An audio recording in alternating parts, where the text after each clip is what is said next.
आप देख रहे हैं SY लाइव न्यूज। राज्य ठेकेदार महासंघ के ठाणे जिला अध्यक्ष मंगेश आवले के नेतृत्व में कलेक्टर कार्यालय तक यह मोर्चा निकाला गया।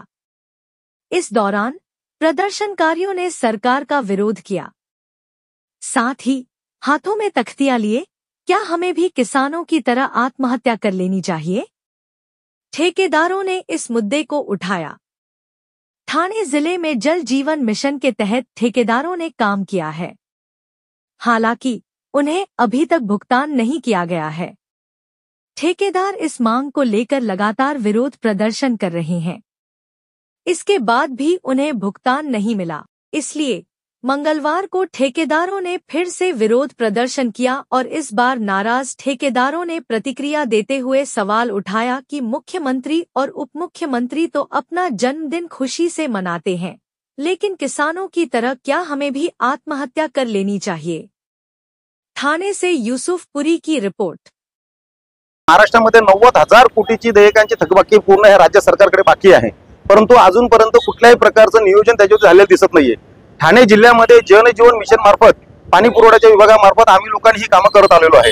मला ह्या शासनाला आवर्जून सांगायचं आहे की ह्या राज्यामध्ये खास करून मला माननीय आपले एकनाथ शिंदे साहेबांना सांगायचं साहेब, तुमच्या ह्या जिल्ह्यामध्ये साधारणतः 740 योजना आहेत। या योजनेच्या पैकी 80 ते 70 ते 80% कामं कंत्राटदाराने पूर्ण केलेली आहेत, परंतु त्याचं साधं हस्तांतरच होत नाहीये। उलट आम्हाला दंड लावण्यात येतो। मागच्या उन्हाळी अधिवेशनामध्ये केंद्राच्या ह्याच्यामध्ये माननीय निर्मला सीतारामनजी यांनी स्पष्ट सांगितलं होतं की 2028 पर्यंत ह्या कामांना मुदतवाढ दिलेली आहे म्हणून। आता आम्हाला हे समजत नाही की ते सांगतात मुदतवाढ दिलीत, महाराष्ट्रातल्या इतर जिल्ह्यांमध्ये काही ठिकाणी मुदतवाढ सरसकट दिलेली आहे आणि ठाणे जिल्हा एकमेव असा जिल्हा आहे की ज्याच्यामध्ये आम्हाला मुदतवाढ मिळत नाही, उलटे आम्हाला दंड लावण्यात येतो।